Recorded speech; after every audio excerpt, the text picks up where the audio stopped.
What's up, guys? I was going to talk to y'all about these pumps. Y'all use we use these pumps on the Allen sprayers, which they can sell these pumps on. I think Tractor Supply sells them on their poison sprayers and all that. They're just regular old basic pumps, but we use them on our concrete sprayers. But we was having problems out of them when I first started working with these guys. They was clogging up real bad, and the pumps would they would get sealer in them, and they would freeze up, and then we'd have to tear them apart, and I'd have to rebuild them. And they was using acetone and xylene to clean them out with. Well, I found out using diesel on the curing seal is what kind of spray we usually put on them. But that curing seal, it gums them up. If you spray one, you let it set for an hour without cleaning it out, it'll lock it up. So I took and found out you can run diesel through them to clean them, man, and it works a lot better. What had been happening, we run that acetone, and after you run it a couple times, the acetone will actually dry your seals out. Well, whenever your seals go bad, then it starts leaking from under the bottom. There's actually like a hole right in here that'll leak out of. So we converted it over, and these have been working a lot better. But I figured I'd just show y'all. You can buy rebuild kits for these things. We've got a couple of them up here. And I just dumped it all out everywhere. Yep, sure did. All right, bear with me for a second. I can see up in there. All right. But you got a bunch of rollers and a couple of seals. I can see up in there, getting up to pick all these things out.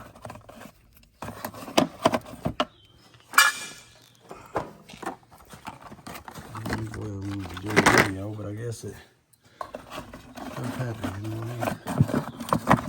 Another seal. There's a bearing. Yeah, right there. All right, there's the other seal. All right, so anyway, you can buy these little seals. They're Hot Pro quality sprayer parts. They're rebuild kits. Basically, what it comes with is you get a couple of seals, and then you get some new rollers. These are just pretty much roller sprayers. They run off roller, and then you get a new gasket. I've got a piece of a pump here that I've rebuilt, and I broke the air off of it, trying to press it in now.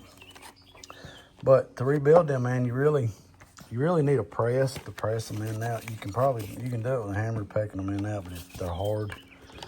But basically what you got your rollers. On the inside, you have like a big old metal piece, and it's got notches. And these rollers just set in them notches. When I put them in, I usually put like one tit up, one tit down, which it don't really matter, I don't think. But that's how I usually put them in. But once you press it apart, you just put your new rollers in. That gasket, you can see it goes pretty much right here. There's a new gasket goes on there. And then you got your seals. On your seals, after you take and push them, get them apart, you take these 6 bolts out, and once you get them out, you can press it and it'll push it apart. But these seals actually go in here, down in the bottom. But these rebuild kits, they come with these seals here, which they're not really the best because they're kind of like a plastic. Once you put them in, you can't really get them back out. If you try to get them back out, they'll bust. They kind of break up like plastic. So I'm not real fond of these, but they come with a kit. This rebuild kit, I think it runs about $50. You might get them. I don't know if my boss gets them at Tractor Supply or if he orders them online. But it works better actually if you can take one of these and go like to AutoZone or O'Reilly's or somewhere and get you a regular seal. That's what this one is. But it's more flexible and it actually works better. But you can get you a part number and then you can put them in. But you pretty much just press these in. Once it goes in, it's got like a back plate down in here that you push it in until it stops. And then it's got a hole. You can see there's a hole right there, that little small hole. What that is, that's to let you know if your seal's bad. Because once it goes bad, it'll let fluid through and it'll leak out right there and it'll come out the bottom. So what that does, pretty much, see there's a bearing here. You press the new seal in, and then you take and get this bearing open. And then you press your bearing in. I usually take a hammer, just peck it. Usually I'll take a piece of rebar or like a piece of pipe and then a pin, and I'll just put it on the sides, and then I'll just peck it back and forth till I get it drove down in there. But it's pretty basic. I got a piece of pipe cut here that I usually put over my shaft to help drive these down. And once you press them, I got one of the pumps sitting over here. I'll show you the way. Let me see. Let me get these. I'll get these and I'll kind of show you what I'm talking about. I've got two right here, and I think I've got another one back on the shelf. I just rebuild them, because like I was saying, at first, man, we would use them like maybe twice, and then they would end up leaking. You can see I put JB Weld on the bottom of this hole to keep it, like we get on a job and it starts leaking all over your slab and it makes a mess. So, but yeah, take these 6 bolts out and then you can press it through. If you'll notice, our pump, it's a little backwards, because usually if you look at a new pump, this shaft will actually come out on this side that's like precasted. It'll come out over here. For some reason, I don't know, they don't really work right on ours when we put them on. If they come new, I end up having to take them apart and then pretty much take the inside guts out and turn it around so it comes out the smaller side over here where the bolts are. If not, it's like it pumps backwards for some reason. I don't know, it's crazy. But basically, you got your pump. Let me I'll grab a screwdriver real quick and I'll I'll show you what I'm talking about. Basically, these little caps right here, I can get back in behind it. Yeah, those, you can see I got that in cake full of grease. But what I'll do is I'll take and put it in a press, and I'll put my bracket pieces under here, but not on my bolts. That way, whenever I press the center, this whole piece here will come out. And I usually use like a bolt, and I'll put it right here in the middle on my shaft and press it through. This press is in from this side, so you can't push against your bearing. If you do, you'll wind it up, maybe bust your pump.